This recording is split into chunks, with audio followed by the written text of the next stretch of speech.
जी, class 4 week 4 में lecture number 1 में हम ये पार्ट 2 है, how micro organism enter the body. Micro organism हमारी बॉडी में एंटर कैसे होते हैं। तो मुख्तलिफ़ तरीके हैं जिसकी वजह से माइक्रो ऑर्गेनिजम्स हमारी बॉडी में एंटर हो जाते हैं और फिर मुख्तलिफ़ डिजीज़ का सबब बनते हैं। फॉर एग्ज़ाम्पल अगर कोई शख्स बीमार है तो वो खांसी करेगा, थूकेगा, छींकेगा, तो एयर में उसकी छींक के साथ या कफिंग के साथ उसकी बॉडी से जर्म्स या माइक्रो ऑर्गेनिज्म या इस तरह की चीज़ें बाहर आ जाती हैं एयर में। और उस एयर में जब कोई हेल्दी पर्सन ब्रीथ करता है, सांस लेता है, तो वो उसकी बॉडी में माइक्रो ऑर्गेनिजम्स एंटर हो जाते हैं। इसी तरह बहुत सारे इंसेक्ट्स हैं, जैसे ये मॉस्किटो है, या बहुत सारी ऐसी फ्लाइज़ हैं, फ्लीज़ हैं, बग्स हैं, वो हमारी बॉडी पे किसी स्किन पे किसी भी जगह अगर काट जाएंगे तो उससे बहुत सारी बीमारियां हो सकती हैं। ये जैसे दिए हुए येलो फीवर, प्लेग वगैरह, ये सारी चीज़ें हो सकती हैं।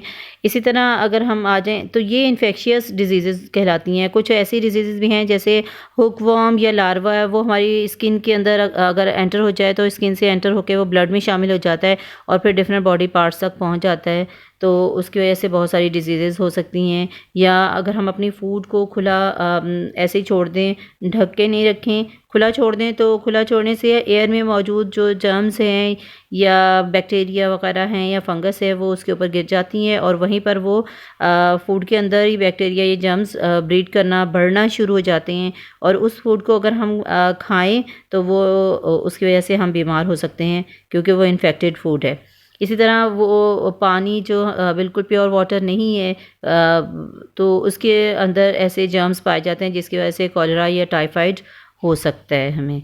तो इस तरह बॉडी में हमारे जर्म्स एंटर होते हैं। इन्हीं टॉपिक से रिलेटेड हमारे पास क्वेश्चन आंसर हैं कुछ, तो ये हम करेंगे एक्सरसाइज में। क्वेश्चन नंबर 4 हमारे पास आ जाता है, in what ways are diseases spread from person to person. कैसे फैलती हैं। तो diseases are passed from person to person through air, air के ज़रिए, थ्रू डायरेक्ट कांटेक्ट, एक दूसरे के साथ डायरेक्ट मिलने से, हाथ मिलाने से, इस तरह करने से, और इस तरह body fluid such as blood, यानी किसी का अगर कोई शख्स बीमार है उसका ब्लड दूसरे शख्स को दिया जाएगा तो उससे भी बीमारियां एक से दूसरे में ट्रांसफ़र हो जाती हैं। क्वेश्चन नंबर 5 जो है वो आपका, how can we stop disease from spreading. Disease को फैलने से हम कैसे रोक सकते हैं। तो ये डिटेल एक लॉन्ग क्वेश्चन है आपका, पेज नंबर 17 पे ये है, कीपिंग हेल्दी बॉडी के टॉपिक से। तो वो सारा वहीं पे से आपने याद करना है, उसी के ऊपर आप नोट कर लें कि ये आपका क्वेश्चन नंबर 5 का आंसर है। तो ये मैं अभी आपको लेक्चर 3 में बताऊंगी। इसी तरह आ जाएं आप, list 6 ways in which micro organisms can enter your body. हमारी बॉडी में कैसे माइक्रो ऑर्गेनिज्म एंटर हो सकते हैं, मुख्तलिफ 6 तरीके हम बताएंगे। इसमें है पहला ये कि हमारी बॉडी में थ्रू कट्स, अगर कोई बॉडी में कट वगैरह लगा है तो इस तरह एंटर हो जाते हैं।